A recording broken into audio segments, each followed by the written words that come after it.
Eh bien bonjour à tous, nouvelle vidéo aujourd'hui. Aujourd'hui je vous fais une vidéo sur la suite du SolarFlow 800 et ma mère a décidé d'investir dans l'Hyper 2000 et avec une batterie supplémentaire AB2000S. Elle a été séduite par le produit, je vais vous expliquer, vous allez voir, elle tient pas exactement la nuit et justement ces deux compléments vont aider à tenir la nuit et être en autonomie, en tout cas le plus d'autonomie possible. Pour rappel, si vous n'avez pas vu la vidéo, je vais vous mettre la première vidéo en description au niveau de chez ma mère. Vous allez le voir, elle a 5950 watts crête sur sa toiture, dirigée en sud-ouest. Aujourd'hui, il fait pas très beau, on va aller le voir dans les données, mais vous allez voir que ça fonctionne quand même, puisque 5950 watts crête, ça commence à peser. L'idée aujourd'hui, c'est de réduire au maximum sa facture d'électricité. Et puis, elle a des pompes à chaleur, il va y avoir la clim, il va y avoir des petites choses qui vont être mises en route durant l'été ou bien durant l'hiver. Ça va le permettre de maximiser son autoconsommation grâce, en fin de compte, à l'Hyper 2000 qui, lui, a 1200 watts en puissance bidirectionnelle. Donc en fin de compte, l'idée, c'était, vous savez, il y a une offre chez Endure en ce moment, c'est 959 € avec la batterie plus l'Hyper 2000. Donc l'idée, en fin de compte, c'était d'avoir ce qu'il faut pour tenir la nuit. Et puis elle a déjà eu quand même une petite batterie offerte de chez Endure pour ma première vidéo, puisque j'ai fait un test sur le SolarFlow 800. En toute transparence d'ailleurs, franchement, très honnêtement, vous allez le voir, on va regarder, et c'est vraiment l'idée, comme je vous l'ai dit sur ma chaîne, si je teste des produits, c'est que c'est des produits fonctionnels. S'il y a des petits soucis, je vous le dirai, mais alors là, la preuve en image, on va regarder tout de suite sur la tablette. Faut pas que la vidéo dure trop longtemps, parce que l'idée c'est qu'on aille faire une petite installation, on aille voir les premières données de l'Hyper 2000, voir comment il résonne. Je sais qu'il va résonner comme le SolarFlow 800, et voilà. Donc là, tout de suite, on passe sur la tablette. Donc là, l'idée de la tablette, c'est que vous voyez tout de suite, c'est que il fait moche dehors. Je vous cache rien, vous voyez, pas très beau aujourd'hui. Par contre, vous avez quand même 568 watts, en sachant que la maison est effacée, qui rentre dans la batterie grâce au SolarFlow 800. Donc le SolarFlow 800, impeccable, niveau économique, etc., pas de souci. Bon, par contre, il plafonne à 800 watts, alors que lui va plafonner à 1200 watts. Et ça va être assez sympa, puisque du coup, quand il y a le micro-ondes ou autre, ça va complémenter avec les panneaux. Ou si vous avez les pompes à chaleur qui sont en mode routine, on va dire, il va pouvoir, en fin de compte, effacer les pompes à chaleur. Donc là, on va aller regarder les données, on va aller regarder l'historique. Je vous avoue que j'ai pas trop regardé. Tout ce que je sais, c'est que ma mère, elle tient pas la nuit. J'avais regardé quelques journées. J'ai eu pas mal de travail ces temps-ci, donc je vais le découvrir en même temps que vous. Au niveau des panneaux solaires, là, comme vous pouvez le voir, il y en a pas, puisque là, il est en couplage AC grâce au Shelly 3EM Pro. Je vous le redis, si vous n'avez pas vu la vidéo, je vous recommande de la regarder, celle d'avant, comme ça vous allez comprendre comment ça fonctionne. Et ce qu'on va voir tout de suite, nous, c'est au niveau des données des batteries. Donc là, vous voyez ce que je vous disais, elle ne tient pas la nuit, et encore cette nuit, elle a tenu jusqu'à 4h30 du matin, mais tout le reste, en fin de compte, la batterie était à 10%, donc elle s'est pas déchargée plus que ça. Elle a commencé à recharger dès 8 heures, puisque là, plus ça va, plus les journées sont longues, le soleil se lève plus tôt. Malgré que son installation soit en sud-ouest, vu qu'aujourd'hui il y a des nuages, forcément, vous avez en fin de compte l'effet hebdo, puisque tous les nuages, en réalité, diffusent de la lumière et les panneaux solaires captent cet effet. Donc là, on peut voir qu'elle a commencé déjà à charger à 741 watts, 761 watts à 10h15. Nous, ce qu'on va aller regarder, alors déjà, je vais regarder un petit peu les historiques pour voir combien de temps elle tient la nuit. Donc là, on voit qu'hier, c'était jusqu'à 4h30. La nuit d'avant, c'était jusqu'à 4h40, à peu près similaire. La batterie a tenu et s'est déchargée jusqu'à 4h40. Là, par contre, là, ça va pas du tout. Maman, t'as beaucoup trop consommé. Parce que là, on a tenu jusqu'à 1h30. La veille, pareil, 1h30. Donc, vous voyez, quand même, on a une bonne partie de la nuit qui n'est pas effacée. Cette batterie supplémentaire, ça va aider. Puisqu'en fin de compte, elle va tenir bien plus que jusqu'à 1h30 à peu près. Même si en ce moment, elle tient à 4h30. Vous voyez, 2h10, etc. Donc l'idée, on va aller regarder d'ailleurs les chiffres exacts du réseau, puisque là on voit bien qu'au niveau du réseau, la nuit il consomme pas beaucoup. Hier là on a pu le voir qu'à partir, je vais enlever le stylet pour que vous puissiez voir là. À partir d'exactement 17h50, 18h, c'est la batterie qui a commencé à se décharger, puisqu'on voit que ça ne réinjecte plus sur le réseau. Ici on voit qu'il y a eu un pic là, un pic de 272 watts. Donc vous voyez, ce pic là à mon avis, il était quelle heure? En étudiant un peu, 20h25. Donc, à 20h25, à mon avis, le micro-ondes était en route. Donc, ce qui s'est passé, c'est que ça n'a pas suffi, alors qu'avec l'Hyper 2000, lui, il peut décharger jusqu'à 1200 watts en courant alternatif. Donc, on va peut-être pouvoir effacer ce petit pic. C'est pas le but. Le but, c'est de pouvoir charger plus rapidement les deux groupes de batterie, parce qu'à 800 watts, c'est léger. À 1200, c'est beaucoup mieux. Et comme on a une belle installation, en réalité, il va puiser un maximum du surplus au moment où il va y avoir du soleil, ou bien même plus de luminosité. On peut regarder donc le total, ce qui va nous intéresser, et je vais pas y rester trop longtemps, mais vous voyez qu'il y a quand même plein de données. Sur le mois de mars, on peut voir que ça a été 256 kWh qui ont été renvoyés sur le réseau. La maison a consommé seulement 24 kWh, donc ce n'est pas énorme, en sachant qu'il y a des journées où il a pas fait très beau, parce que là on voit que, vous voyez, vers le réseau 1,91, voilà, il a puisé ce qu'il voulait, ce qu'il pouvait. Après, il y a des très belles journées, parce que là on regarde 22 kWh en une journée qui ont été envoyés sur le réseau, en sachant que la maison a été effacée et le surplus a été capté au maximum. Donc, je parle vite parce que aujourd'hui, ce que j'aimerais faire justement, ça va être la vidéo de l'installation rapide de l'Hyper 2000, parce qu'en réalité, alors là, c'est du plug and play. Normalement, je l'ai jamais installé, mais il me semble, il y a juste à le mettre sur la batterie. Hop, on lit toutes les batteries, tous les groupes batteries, et ça se passera extrêmement bien. Et ensuite, je voudrais voir un petit peu si on a un peu plus de luminosité, sa puissance des 1200 watts crête. J'aimerais bien les voir à l'écran pour puiser la charge directement dans les batteries. Donc ce que je vais faire, c'est que je vais déballer avec vous, on va regarder un petit peu, on va faire un genre d'unboxing rapide. Bon, ça va pas être très intéressant peut-être, si vous voulez vous passer, après on ira faire l'installation, mais pour moi, ces petits produits-là, j'adore, surtout qu'ils les emballent hyper bien, c'est bien protégé, donc je vais aller voir comment c'est donné. Alors, quand on reçoit ça, généralement, chez Zendur, c'est dans un double carton, en tout cas, c'est ce qui s'est passé pour le SolarFlow, et c'est ce qui se passe pour la batterie, on va vérifier, mais généralement, c'est hyper bien protégé, voilà, donc on n'a pas de souci sur la protection. Hop. On n'a pas de souci sur la protection, puisque là il y a des cartons de tous les côtés, donc ça suffit largement au niveau du SolarFlow 800. Si vous avez une petite installation en plug and play au fond du jardin, écoutez, il capte parfaitement le surplus, il va jusqu'à 800 watts, en sachant qu'il faut pas oublier que vous envoyez l'énergie dans votre maison, donc la maison est effacée, puis ensuite il capte uniquement le surplus. Donc si vous avez 2000 watts de panneaux solaires, 800 watts, ça suffit largement pour capter le surplus en bidirectionnel.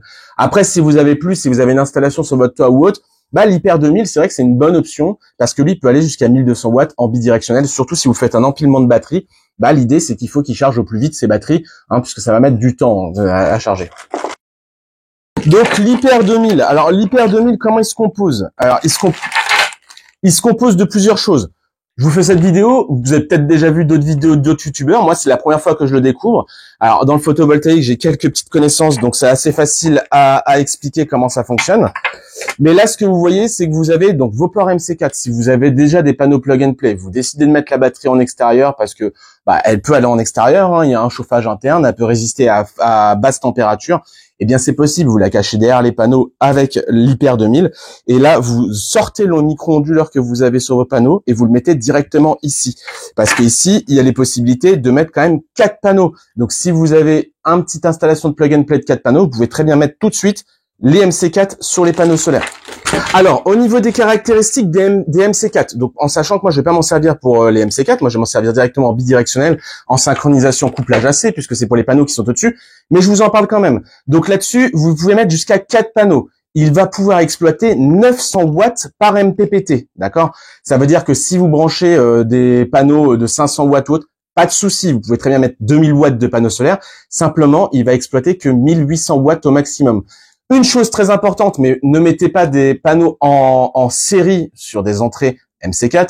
Si vous voulez, vous pouvez en mettre en parallèle, parce que si je me trompe pas, il me semble, au niveau du voltage, il ne va pas aller au-dessus de 55 volts. Donc, il faut absolument, en fin de compte, ne pas mettre des panneaux en série. Vous pouvez toujours mettre des panneaux en parallèle, mais comme je vous le rappelle, vous pouvez regarder ma vidéo sur le SolarFlow 800, il va juste plafonner à 1800 watts au maximum.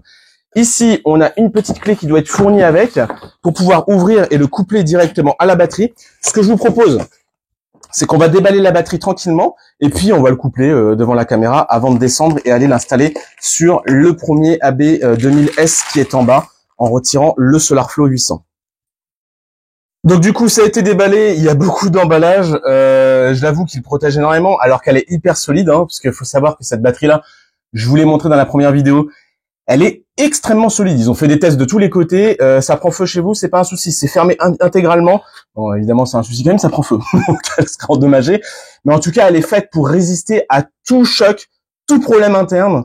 Dans tous les cas, c'est fermé hermétiquement et ça ne bougera pas. Donc là, j'ai retiré le petit capuchon. Donc là, on a le petit câble qui va bien pour brancher à la prise électrique. On va retirer ça. Et donc, vous pouvez pas vous tromper parce qu'il y a un détrompeur.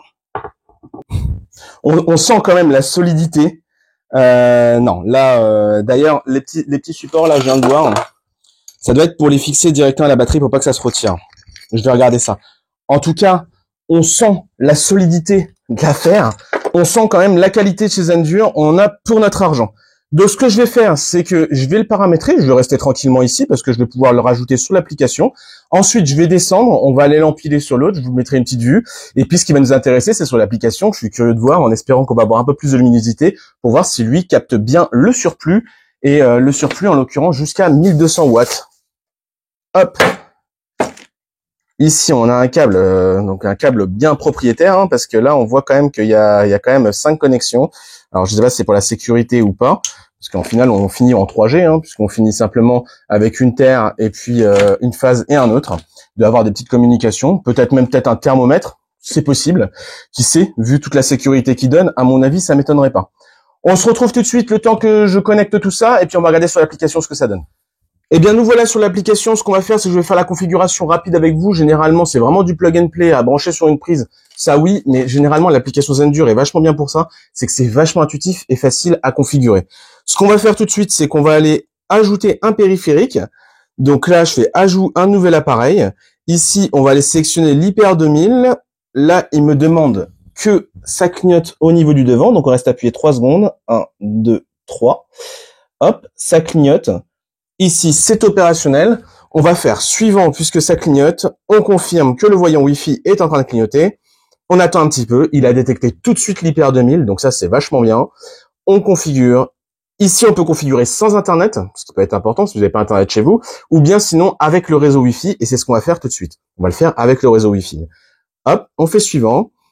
Ici, il a reconnu tout de suite le réseau auquel on est connecté. Donc là, en l'occurrence ici, la maison. Je peux voir que ce matériel-là est compatible Wi-Fi 2,4 GHz et Wi-Fi 5 GHz. Donc pas de prise de tête possible. Si votre Wi-Fi 2,4 GHz est désactivé, il n'y a pas de souci.